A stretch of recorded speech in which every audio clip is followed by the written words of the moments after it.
하나님의 말씀은 시편 119편 57절에서 72절입니다. 시편 119편 57절에서 72절 한 목소리로 합독하시겠습니다. 여호와는 나의 분깃이시니 나는 주의 말씀을 지키리라 하였나이다. 내가 전심으로 주께 간구하였사오니 주의 말씀대로 내게 은혜를 베푸소서.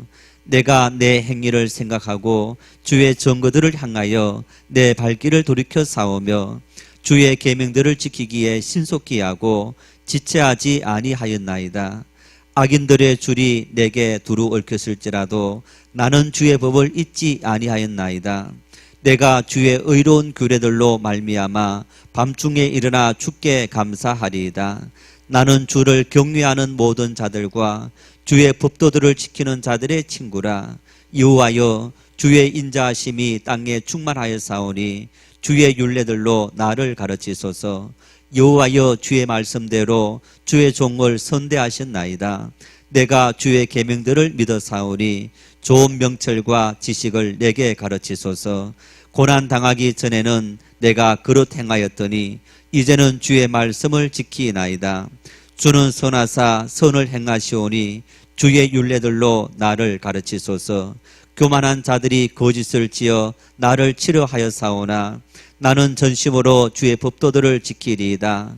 그들의 마음은 살쪄서 기름덩이 같으나 나는 주의 법을 즐거워하나이다. 고난당한 것이 내게 유익이라. 이로 말미암아 내가 주의 율례들을 배우게 되었나이다. 주의 입의 법이 내게는 천천금은보다 좋으니이다. 아멘. 지난 5월에 매일경제라는 우리 신문에서 기업과 정신 꺾는 상속세다, 이런 글을 올렸습니다. 많은 상속세가 기업가의 정신을 꺾어버린다, 그런 글입니다. 그러면서 몇몇 예를 들었는데 공구 기업인 Y사를 예를 들면서 창업주가 갑자기 사망을 하게 되었다는 겁니다.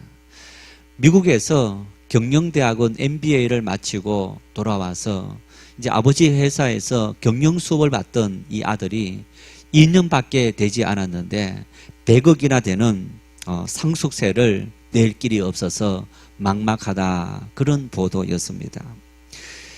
그러면서 이번 정부 들어서서 이제 상속세를 올린다든가 또 부자세를 한다든가 이제 이런 부분에 있어서 조금은 이 부정적인 그런 보도를 하기 위한 그런 모습인 것을 볼 수 있습니다.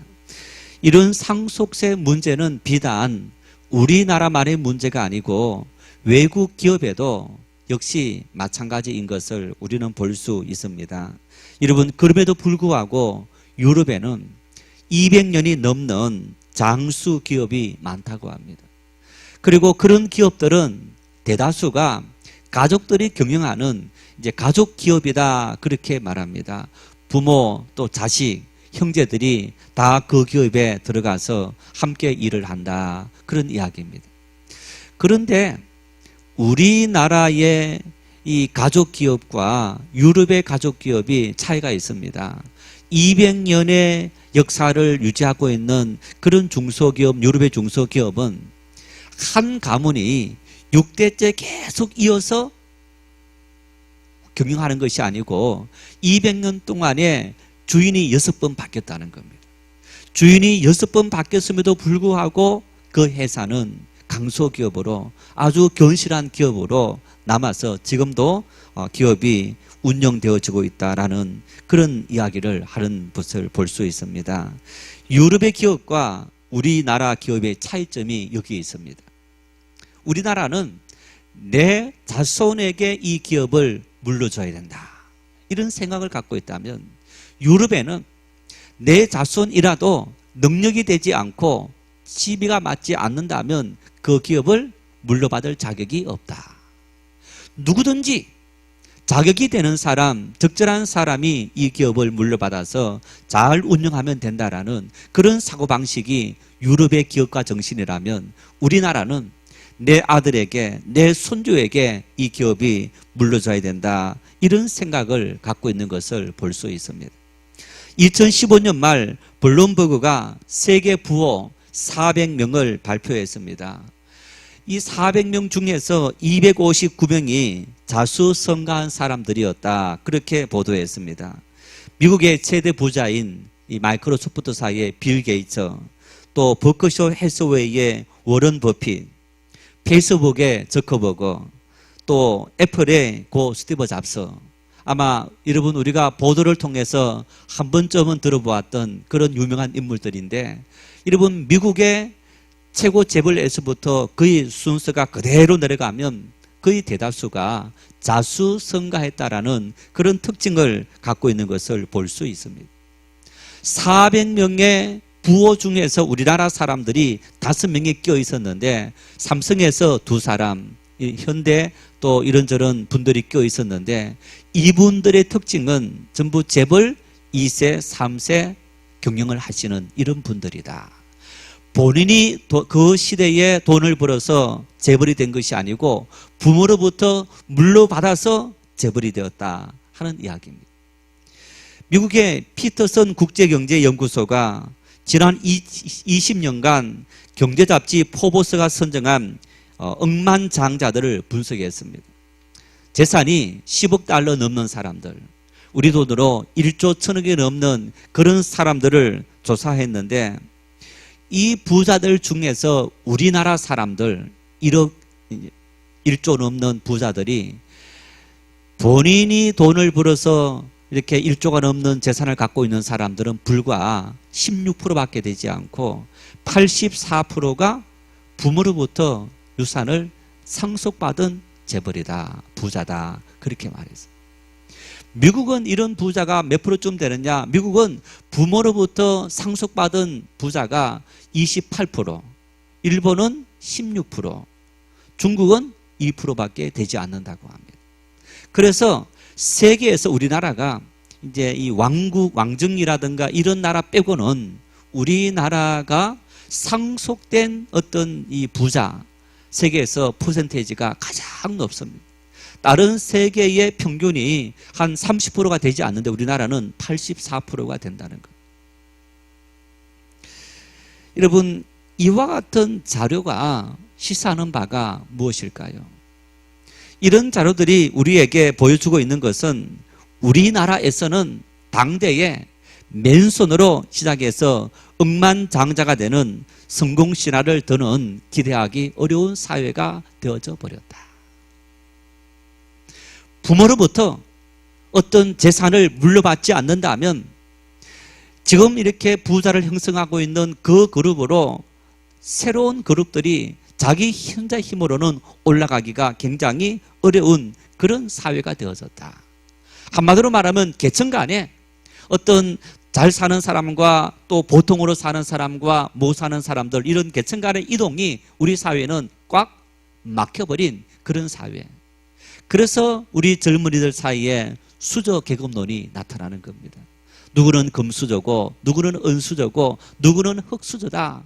수저 계급론이 나타나면서 우리 젊은이들이 희망을 상실해버리는 그런 모습을 우리가 볼 수 있습니다.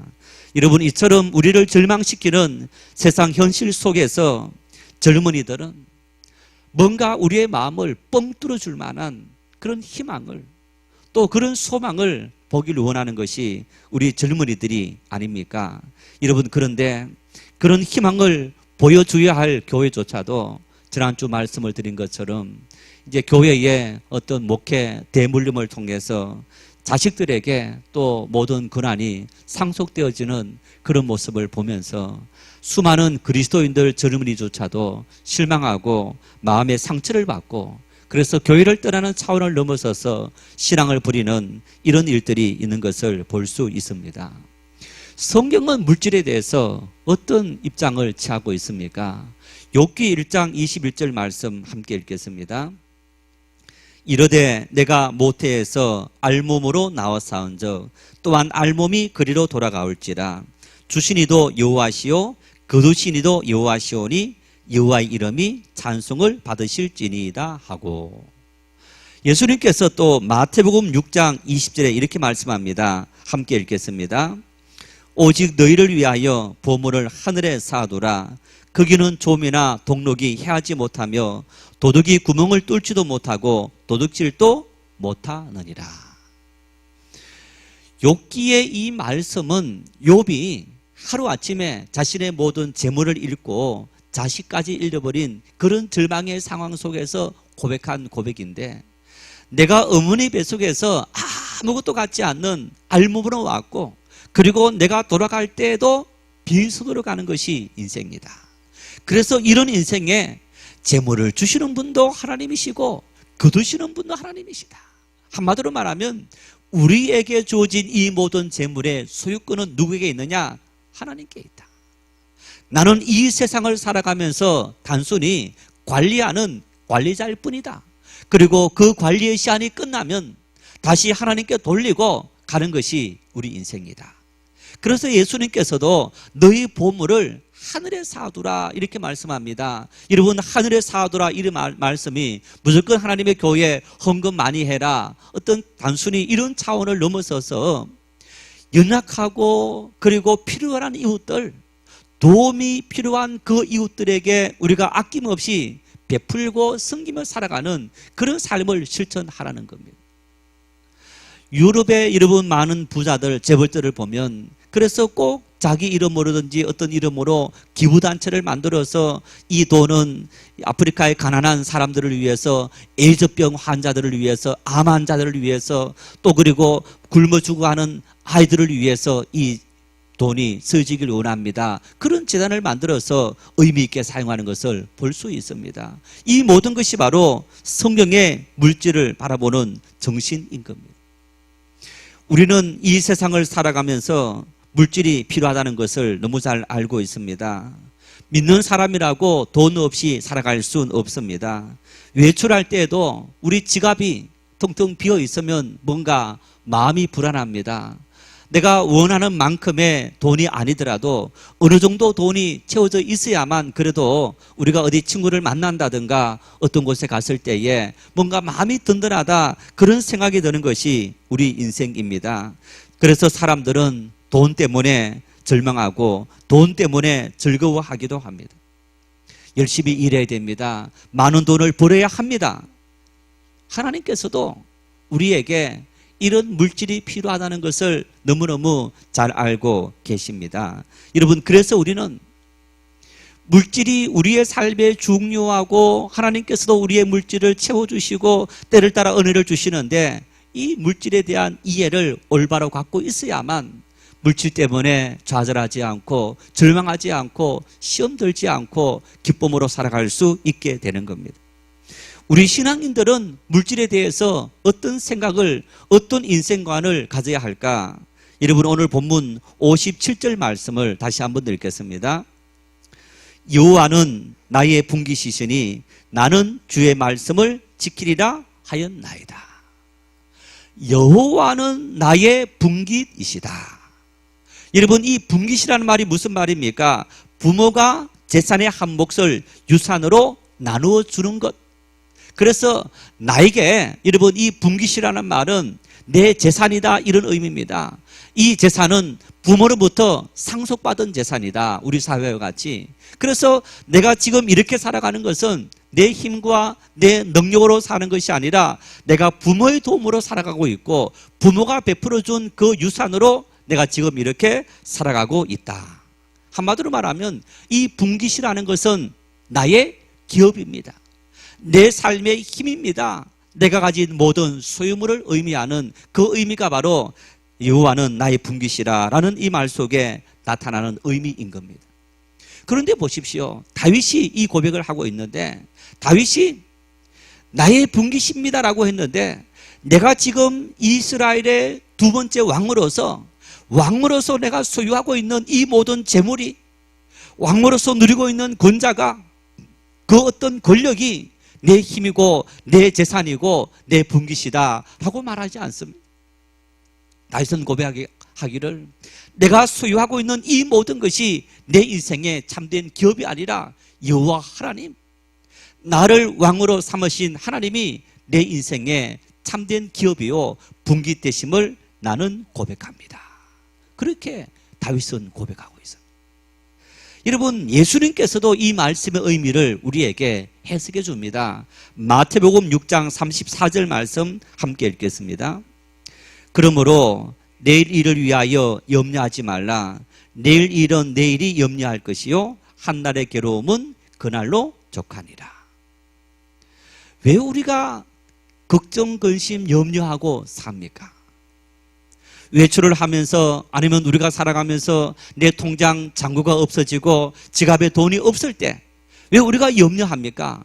지금 당장은 돈이 없어도 아무런 문제가 없는데 혹시나 누구를 만나서 혹시나 어떤 문제가 생겼을 때 이 돈이 필요하지 않겠느냐. 여러분, 미래에 대한 막연한 두려움, 그 두려움 때문에 우리는 염려하고 두려워하고 걱정하는 거예요.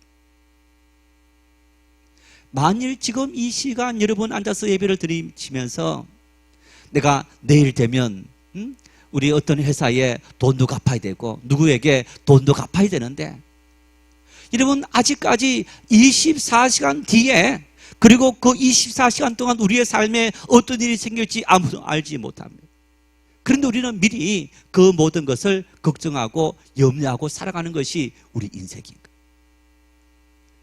예수님께서 우리에게 이 말씀을 하신 이유가 있습니다.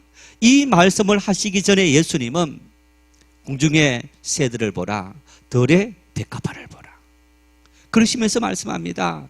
공중의 새들이 자기가 먹을 모이를 우리처럼 미리 준비해놓고 살아간 것을 보았느냐? 여러분, 새들이 새집 속에다가 자기들이 먹을 어떤 음식을 우리처럼 정말 곡간을 만들어서 크게 만들어서 내가 이 겨울을 다 지나도록 몇 년째 내가 이것을 먹자라고 여러분 사놓은 것을 본 적이 있습니까? 없습니다. 들의 백합화를 보라. 여러분, 들의 백합화가 얼마나 아름답습니까? 그런데 들의 백합화가 철따라 아니면 시간마다 어떤 준비해 놓은 옷이 있어서 그 옷을 화려하게 갈아입는 겁니까? 우리로 말하면 단벌 신사와 같은 한벌 옷밖에 없는 거예요. 예수님 말씀하십니다. 공중의 새들이 굶어 죽는 것을 보았느냐? 들의 백합화의 아름다움이 솔로몬이 입은 영화보다 더 아름답지 아니하냐? 그러면서 말씀합니다. 하나님께서 이 새들의 주인 대신, 이 들의 백합화의 주인 대신 하나님께서 먹이시고 입히시거든. 하물며 너희일까 보냐? 여러분, 이 말씀이 무슨 얘기입니까? 하물며 너희일까 보냐? 너희가 여호와는 나의 분기십니다. 다윗처럼 그 믿음을 고백하고 살아갔을 때에 우리의 주인 되시고 우리의 삶을 이끄시는 하나님께서 때를 따라 우리의 모든 필요를 다 채워주시리라, 그런 약속인 겁니다. 하나님은 이스라엘 백성들에게 가나안 땅을 분배합니다. 애굽에 살다가 이스라엘 백성들에게 하나님께서 약속하신 가나안 땅을 주시는데, 가나안 땅을 분배하실 때에 이스라엘 백성 12지파가 있지 않습니까? 그 중에서 11지파가 땅을 분배받습니다. 그 지파들이 땅을 분배받으면서 레위지파, 하나님의 일을 하는 레위지파 사람들에게는 땅을 분배해 주지 않습니다. 그리고 땅을 분배받은 이스라엘 지파의 사람들이 레위지파 사람들에게 어떤 그들의 필요한 양식을 공급받도록 했는데, 여러분 이 의미가 이런 의미가 있습니다. 여호수아 13장 13절 말씀 함께 읽겠습니다. 오직 레위 지파에게는 모세가 기업을 주지 아니하였으니 이는 그들에게 말씀하신 것과 같이 이스라엘의 하나님 여호와께서 그들의 기업이 되심이었더라. 레위지파 사람들에게 하나님께서 기업을 주지 아니했다, 땅을 분배해 주지 아니했다. 왜? 하나님께서 친히 그들의 기업이 되어주셨다. 다윗이 노래한 것처럼 여호와는 나의 분기십니다. 여호와는 나의 기업이십니다. 여호와는 나의 산업이십니다. 여러분, 다윗은 시편 16편 5절에도 그렇게 말씀합니다. 여호와 하나님이 나의 산업이 되시고 나의 기업이 되시고 그분께서 나에게 지어준 구역이 있고 그 하나님께서 나의 분기시 되십니다. 다윗은 살아가면서 끊임없이 그런 고백을 하고 있는 거예요. 내 인생의 주인은, 내 인생의 기업은 내가 수유하고 있는 이 모든 것이 아니고 바로 하나님께서 내 인생의 기업이 되시고 소유가 되십니다. 여러분, 이러한 다윗의 신앙의 고백이 가장 잘 나타나는 말씀이 너무나 유명한 시편 23편 1절에 나타나 있습니다. 함께 읽겠습니다. 여호와는 나의 목자시니 내게 부족함이 없으리로다. 여호와는 나의 목자이시니 내게 부족함이 없으리로다. 여러분, 우리가 정말 이 말씀은 어쩌면 성경에서 믿지 않는 사람들조차도 많이 이해하고 있는 말씀인데, 이 말씀의 의미를 우리가 제대로 깨닫는다면 이 말씀이 얼마나 엄청난 은혜인지 이루 말할 수 없는 것. 여호와는 나의 목자이시니 내가 부족함이 없으리로다. 여러분, 여호와께서 나의 목자가 되신다, 이 말은 어떤 의미입니까? 다윗이 하나님을 전적으로 신뢰하고 살겠다. 하나님의 도우심이 없이는 나는 도무지 살아갈 수 없는 그런 존재입니다 라는 고백인 겁니다. 왜 그러느냐? 왜 그러느냐? 양들을 생각해 보십시오. 양이라는 동물에 대해서 여러분, 성경이 우리 인생들을 양이라 비유하고 그리고 예수 그리스도를 목자라 비유한 이유가 있는 거예요. 많은 동물들 중에서 가장 순한 존재, 가장 바보 같은 존재, 스스로 힘으로는 아무것도 할 수 없는 존재, 자기 집도 찾을 수 없고 먹을 양식도 찾을 수 없고 마실 물도 찾을 수 없고 그리고 다른 짐승의 위협에서부터 자기를 보호할 수 있는 능력이 아무것도 없는 짐승, 이게 바로 양인 거예요. 그래서 양은 목자가 모든 것을 다 책임져서 하나하나 이끌어줘야 되는 겁니다. 저녁이 되면 자는 집으로 이끌어주고, 그리고 아침이 되면 또 양떼를 몰고 푸른 풀밭으로 인도하고, 때가 되면 마실 물을, 그리고 그들을 이제 집어가는 일이라든가 늑대를 목자가 돌보아줘야만 양떼는 돌봄을 받을 수 있는 거예요. 다윗은 이렇게 고백하죠. 하나님, 내 힘으로는 아무것도 할 수 없는 어리석은 양 같은 나를 아시죠. 하나님께서 나의 목자가 되셔서 내 모든 삶을 인도하시니, 나를 푸른 초장 맑은 시냇 물가로 인도하시니 내 영혼이 편안하고 내 육체가 안위를 얻고 내가 하나님 앞에 감사하며 살아가고 있습니다. 여호와는 나의 분깃이시니, 여러분, 이 다윗의 고백은 바로 여호와는 나의 목자이시니 라는 고백과 동일한 겁니다. 이 고백에 대해서 예수님께서 마치 화답이라도 하시듯이 요한복음 10장 11절에 이렇게 말씀합니다.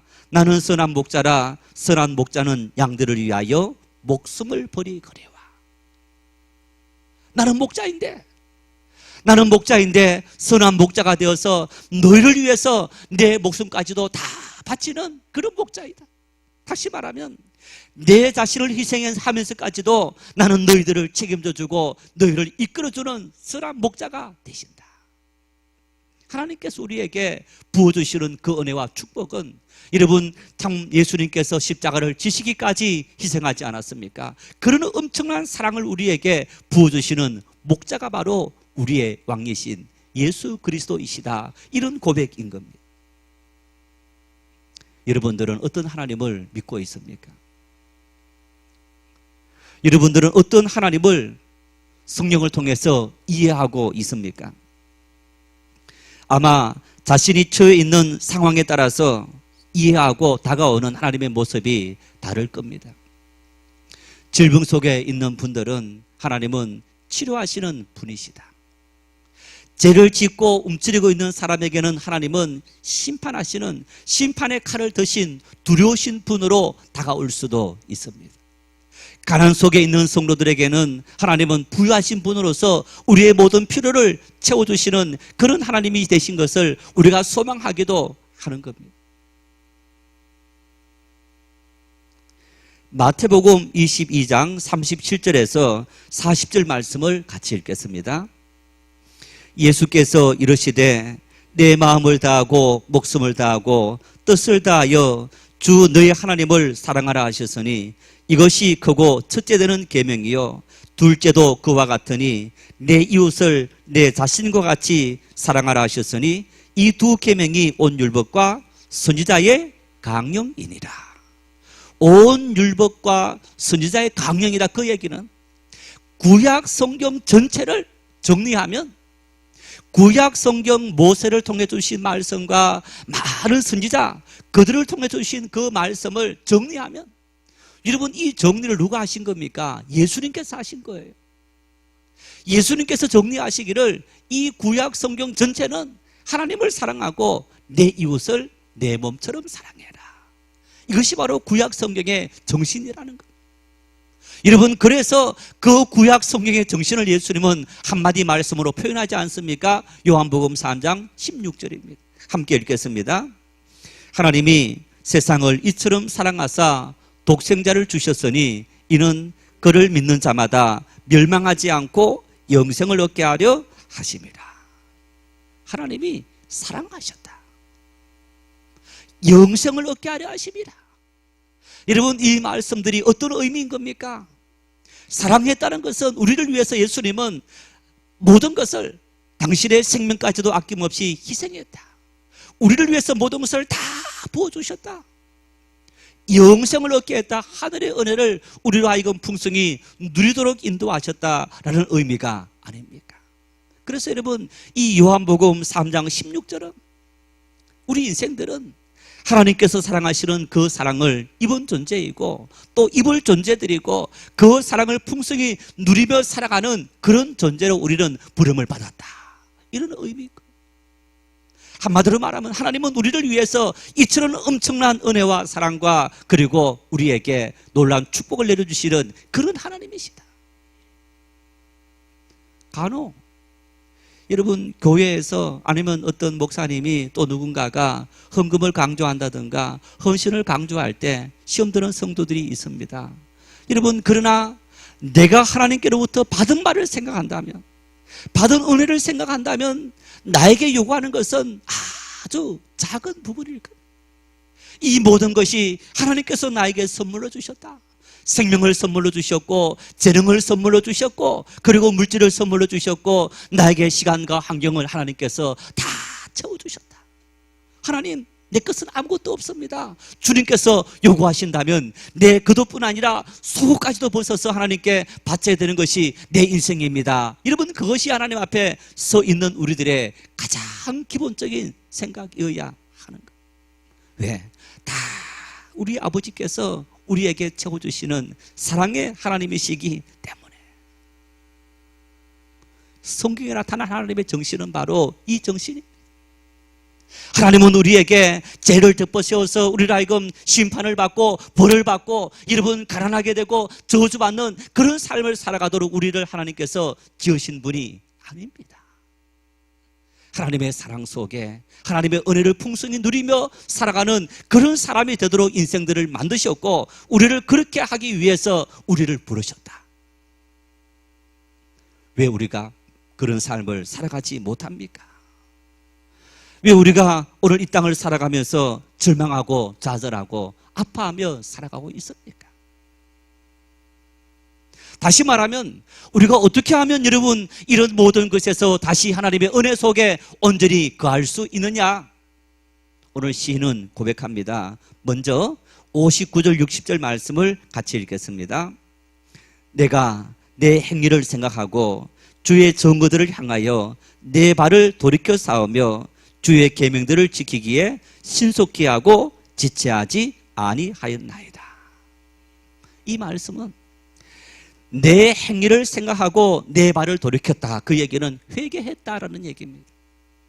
우리는 연약한 인생이기 때문에 삶을 살아가면서 우리도 모르게 알면서 모르면서 이런저런 죄를 지을 수 있습니다.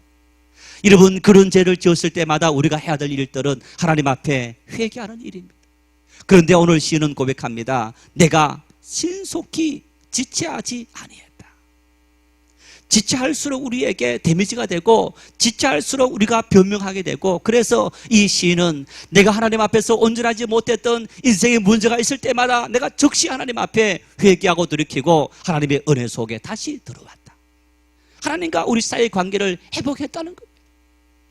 죄가 가리고 있어서 여러분 마치 햇빛을 받지 못하는 구름이 가리는 것처럼 그 죄가 하나님의 은혜를 가리고 있는데, 그런 가리는 순간순간마다 내가 지체하지 않고 회개함으로 그 구름을 사라지게 하고 하나님의 은혜의 빛을 비추도록 만들었다 고백하고 있는 것을 볼 수 있습니다. 이어서 61절 62절 말씀 이렇게 말씀합니다. 함께 읽겠습니다. 악인들의 줄이 내게 두루 엉켰을지라도 나는 주의 법을 잊지 아니하였나이다. 내가 주의 의로운 규례들로 말미암아 밤중에 일어나 주께 감사하리이다.